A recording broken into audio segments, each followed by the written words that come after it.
Chapter 11. That night, when all the kids were in bed, Mama and Papa sat in the living room holding thick ceramic mugs filled with hot chocolate spiced with cayenne and cinnamon. They gazed at the twinkling tree and relaxed into the peace of the evening. Remember when Oliver was 4 and woke up early on Christmas and came downstairs and unwrapped every present under the tree looking for a train set? Papa asked. Mama laughed. Jesse and Issa were so mad. I don't think I've ever seen Jesse's face that shade of red. They didn't speak to him for a whole week. But I don't even think Oliver noticed. He was too busy with those trains, Papa said. Mama sipped her hot chocolate. I always imagined living here forever. I thought Jesse and Issa would leave for prom from here. We would take a photo of them right there. Mama pointed to a spot next to the large picture window by the front door. Papa frowned. Our daughters aren't allowed to date until after college, right? Mama ignored him. I've always thought the kids would spend their entire childhoods here, having the same type of childhood that you had, being supported by the neighborhood, knowing everyone by name. Real estate is changing, Papa said. An apartment that holds all of us and has a position for a super doesn't come up anymore.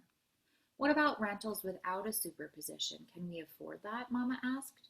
Papa shook his head. I've been looking at our budget. I can't make the numbers work. The discounted rent for my superintendent duties make a huge difference. I could expand my business, make more cakes and macarons or something, Mama said, her mind already working on how to manufacture more hours in her day. Papa shook his head. Hun, we're both working too much already. Mama laid her head on Papa's shoulder.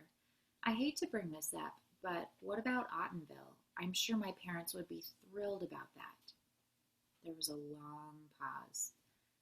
I don't know, Papa said miserably. I've lived here all my life. Our jobs are here. What about Issa and Mr. Van Houten? The kids in their school, Mr. Jeet and Miss Josie. Papa stared into his mug. It would be really hard to start all over. I know, but it might be our only option. Should we tell the kids what's going on? Mama hesitated before speaking. Let's wait. Let them have a few more days of peace before we break the news. She caught herself. If we have to break the news. Mama and Papa were so engrossed in their own thoughts and conversation that they didn't hear the 2 sets of footsteps pitter-patter down the upstairs hallway. Oliver, wake up, now! Go away, whoever you are. It's me, Hyacinth. You have to get up. Emergency meeting. Oliver opened one eye. Hyacinth had climbed up onto his loft bed, and her face was 2 inches away from his. Lainey was standing on the ground with her blanket in her hand and a thumb in her mouth. Before Oliver could fully wake up, he found himself being led from his warm bed and into Jesse and Issa's room. Issa, wake up! Hyacinth pried open one of her sister's eyelids. What? Issa batted away Hyacinth's hand and rolled toward the wall. Jesse shot up out of bed. What's going on? Is there a fire? Grab Issa's violin. No fire, but Hyacinth says it's an emergency, Oliver said, collapsing onto the carpet and leaning against Jesse's bed. His eyelids drifted closed. This is so important, said Hyacinth, walking to the window and yanking aside the heavy curtains so a beam of light from the street lamp fell right across Issa's bed. I was taking Lainey to the bathroom, and we overheard Mama and Papa talking downstairs. Close the curtains, please, moaned Jessie. Wait a second. Issa rolled back toward her siblings, squinting against the harsh lamplight. Lainey wakes you up in the middle of the night when she has to go to the bathroom? It's 'cause the monsters, Lainey said matter-of-factly. They have big mouths and sharp teeth and gobble me up if I go to the bathroom by myself. Lainey demonstrated by opening her mouth and chomping down. Note to self. Excuse me. Note to self, Jessie murmured. Put nightlights in the bathroom. Nightlights don't help, Hyacinth informed her. Lainey shook her head, her curls bouncing around her. The not-so-nice monsters use nightlights to trick me. Note to self, Jessie said. Never share a room with Lainey. Oliver had since fallen back asleep, but woke himself up when he toppled over sideways onto the rug. Hyacinth sighed loudly. Does anyone want to know what Lainey and I overheard? Jessie looked at the two sisters. Lainey was not known for being a reliable interpreter of conversations. Hyacinth was slightly better, but sometimes the facts still got jumbled. Mama says something about prom, Lainey reported. What's a prom?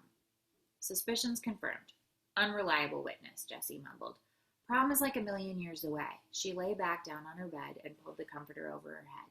Listen, Hyacinth said, stomping her foot. Mama and Papa are thinking about not staying in the neighborhood. We're leaving Harlem.